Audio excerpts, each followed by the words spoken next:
Namaskaram, the light within me and the light within you, and welcome to the Maharashi effect, where we create an external change through inward expansion. Um, Super late this morning. Oh, I think this stream is more like a little check-in. I've been super tired these past few days because doing stuff and then going to bed super late. So, going forward with meditations. I really want to switch it up. I'm getting kind of bored of having just you guys follow this, and I don't want to. I want to do fun meditation type things, sessions, where one day we do a meditation for expanding awareness. One day we do a meditation on um going into the psyche and expanding imagination, different facets of the brain that we could work on through meditation, right? Um, this is my pillow here. So meditation really is like a doorway into cultivating aspects of neuroplasticity, expanding awareness, expanding the functions of your brain. Brain being just a receptor, or like an antenna, and strengthening certain connections you have within yourself, like something as simple as imagination, being able to close your eyes and picture an apple. The sound you hear if a knife passes through the apple when you cut it, not even just the sound of looking at cutting an apple or biting into an apple, but closing your eyes and being able to see very clearly in like an apple, the skin, the red skin or the green skin of it, the shine it has, like how vivid you see it. Because some people, they close their eyes and they won't even be able to see it. Some people might close their eyes and it'll be a little fuzzy. But how could you practice to increase the ability of imaginative visualization, where you could then use your benefits in any other field of goal setting? For example, you want to set some goals for yourself. You have some goals in mind that you want to achieve, and so you set forward a list of goals that you have, and you doing a vision board, fully envisioning the thing that you want to have. Not to say that you don't have it, because when we think we don't have something, we automatically put ourselves in a state of mental lack. Because if we want something, we tell ourselves subconsciously we don't have it right now. What we don't have right now, we have to get right now. But if you could visualize very strongly that this is something that you have and what it would look like or feel like in your life to have, naturally you'll start aligning your actions as somebody who has that item, and you'll be able to let it go without having to harp on strongly obsessing over this thing that you want all the time, and take action despite being desperate. Those are just some of the benefits of a meditation. Different types of meditations. There's different meditations for when you do goal settings. For example, on the same topic, something called Chit Shakti, which I really like, is where we visualize an active process of something strenuous, like we climbing a mountain, a very hard goal. It may start off at an easy slope and then it goes into a hard slope and it becomes arduous, and we changed our breathing method to match the pace and the journey of how hard it is, and come out on top of the mountain to feel a sense of satisfaction and relief. And all of these different emotions in which to bring up at a time to feel is something you could cultivate, which means that if you slowly cultivate just that part alone, being able, not that visualization of coming up to a mountain, that's just an example of one meditation in setting your goals, and feeling that satisfaction you'll feel afterwards. That's the example. But being able to cultivate feelings so that when you feel sad, you'll be able to identify, well, right now I'm feeling sad because of fear or shame or guilt or whatever emotion it is underlying the root cause of feeling negative right now. And you'll be able to process it and let it go. And then when somebody tells you something in the morning, for example, that would normally ruin your entire day because you can't stop thinking about it, you'll be able to process it and let it go. And then think about all the rest of the day that you have good for yourself, and you won't need to go doom scroll or go stress eat um, or any other type of addictive cycle like smoking or something. You won't feel the need to go substitute a chemical dopamine release in your brain, because you'll, at the end of the day, still be okay and all right at that present moment. You'll be able to stay in a place of happiness. That's the power of a meditation practice, mind you. All of these things is just straight up just neuroplasticity. Just being able to say, okay, well, I have a morning meditation practice, and I think, morning meditation, actually, not morning meditation, I think a meditation practice should be mandatory as much as brushing your teeth is mandatory. Because, what is this? Because I like to talk with my hands, and I'm getting pretty close. So, the thing is that why I think it should be mandatory is because when I meditate, I could physically feel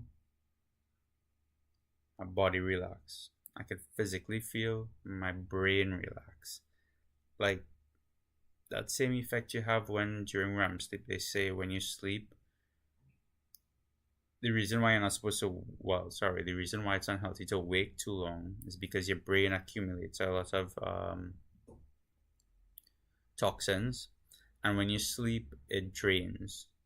And so when I meditate, it has a I physically feel that draining effect where your brain feels like it's de-stressing, it's like relaxed, and just like all the heaviness just flowing out of you. And even when practicing certain different practices of meditation, it's really just brain hygiene at this point. It's like mental hygiene. It's like sorting yourself out, because no matter, like, before, I need to obviously find some way to communicate better, because I feel like I'm stumbling my words, but also I feel like I'm fine.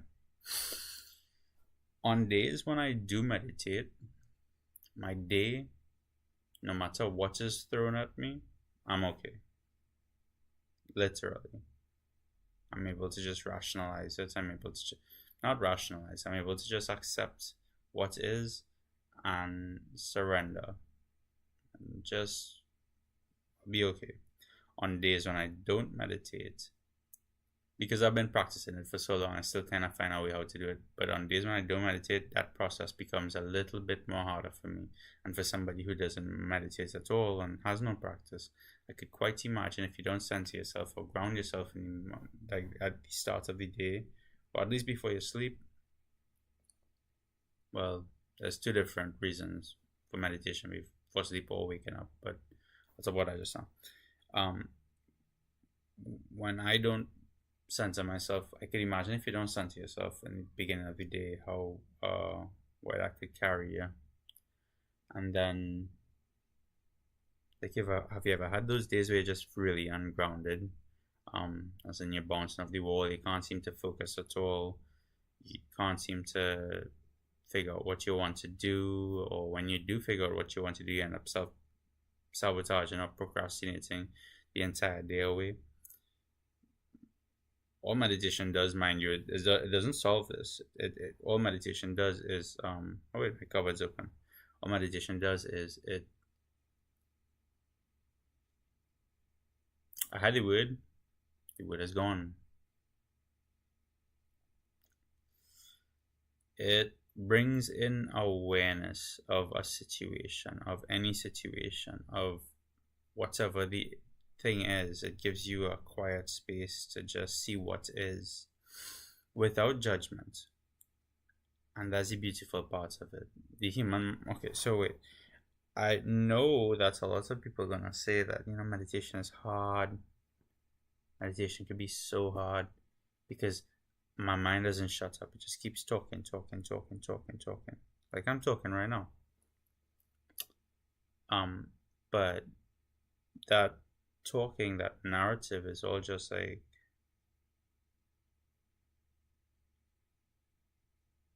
at its roots is an emotion. Every thought that you have in your head comes from a feeling, comes from an emotion. This emotion, which could branch off into a million and one different thoughts over your lifetime, if never processed, is received by you, but at its roots is just an emotion. Now, how do we process this emotion? Well, first we need to look at the angle from which we approach this emotion. Example, fear is fear, but a fear of abandonment and a fear of being chased is two different fears, but it's still fear. So you need to figure out, well, what's your relationship to that emotion and the aspect of your thoughts, right? So like a little Venn diagram, kind of work it out. You don't actually have to. I mean, it's not all very arithmetic. It's not very. You don't have to. You don't have to do it. But some people, I think, might like to do that. I've never done it. I've never drawn a Venn diagram to try to compartmentalize emotion like that. I think it might be cool though. It's on introspection, but introspect and figure out your relationship to that emotion that then correlates to that bunch of thoughts that keep coming up, and you'll know it because the thoughts that keep coming up all have a very similar theme about a certain situation in your life that you can't seem to forget or let go of. And of course there's other situations with other emotions, but here's the thing: when you learn to surrender, oh wait surrendering is how do I categorize surrendering?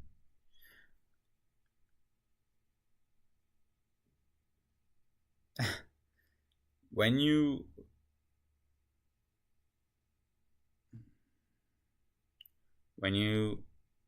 see or bring awareness to the relationship you have towards that emotion, a part of you is going to come up and say, no, that's not me.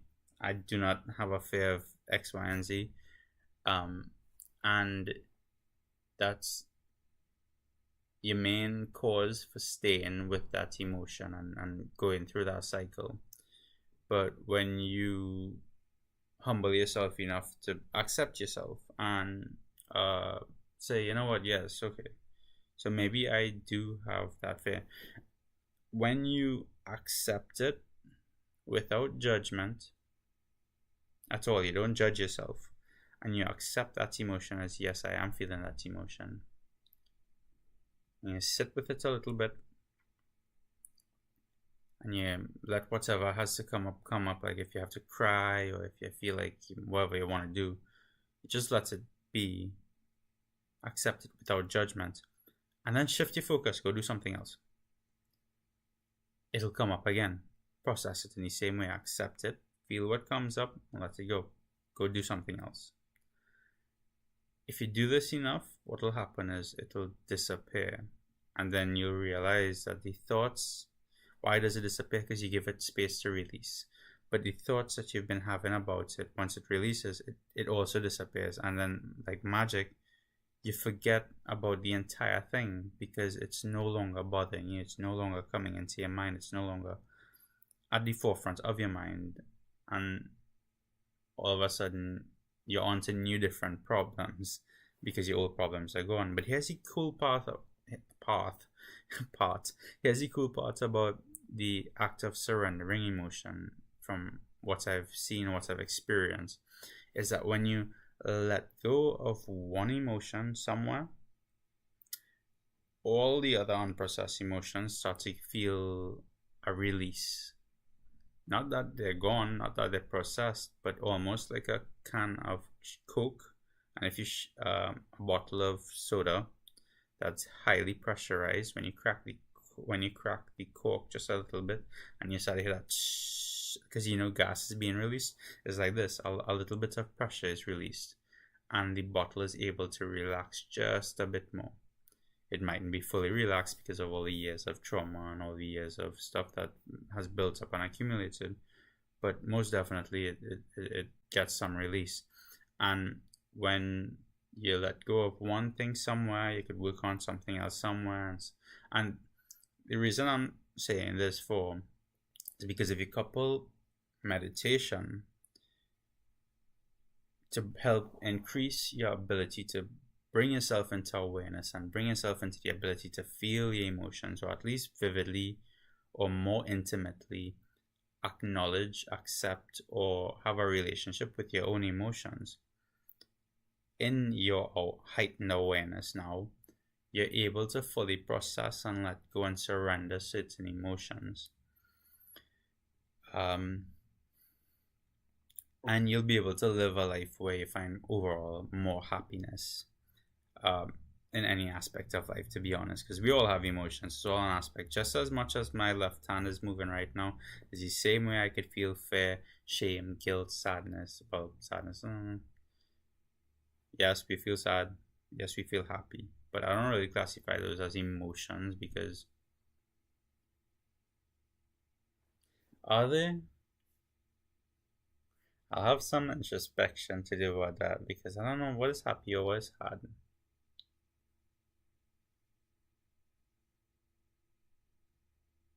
They're not really emotions.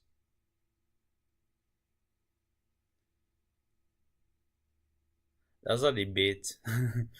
But you'll be able to find enough fulfillment despite any situation that you end up in, because you'll be able to surrender all the negative emotions, and in the absence of the negative emotions, you'll find there's some sort of resistance. Like myself right now, although I'm able to surrender all my negative emotions, and not that I don't have any negative emotions, I feel negative all the time. There's a lot of negativity that comes up, but um you I say you, we all do, we all have emotions, but me right now, my the part of the journey I'm on in terms of surrendering emotions and learning how to process and let them go is that there's a solid addiction I found, even though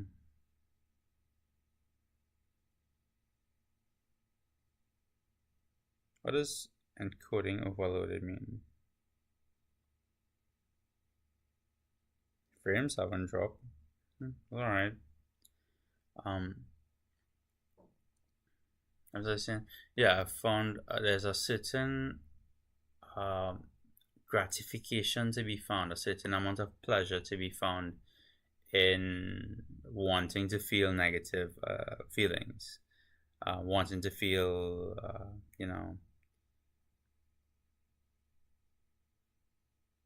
genuine pain, emotional pain, not physical. I'm okay with physical pain, but I couldn't really care for it too much. Emotional pain to me feels somewhat pleasurable, and I'm not too sure if that's that masochism has come about after years of emotional pain, where I've literally started feeling it as pleasure. But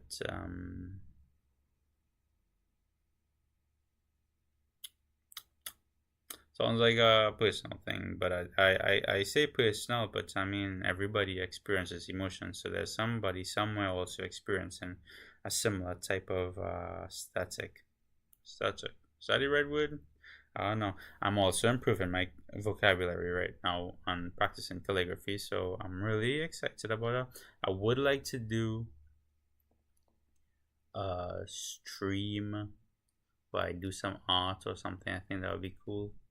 I don't know.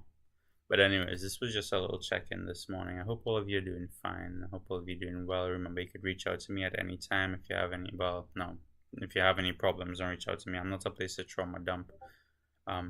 But if you ever want to talk, feel free to message me at any point in time. Whenever I have free time, I will respond. And also, if you do what would like to learn the process of surrendering, you would like to learn the process of maybe different meditations or increasing awareness, you could always book a session with me directly from my link in my any social media bio, even here on Twitch. You get my link tree access. Just schedule a spot on my calendar and we'll be able to just sit in a meditation, or I'll be able to talk to you and break down the process of what this is, or surrender, and how you could do it. So even we could do a session or probably get a reading done. Anything, I'm all open. It's just crunch on time. But all right, I love you. Have a good day. No meditation this morning because I have stuff to do. And with that being said, I'll end here. You know, I have this ending screen. Check this out. Right.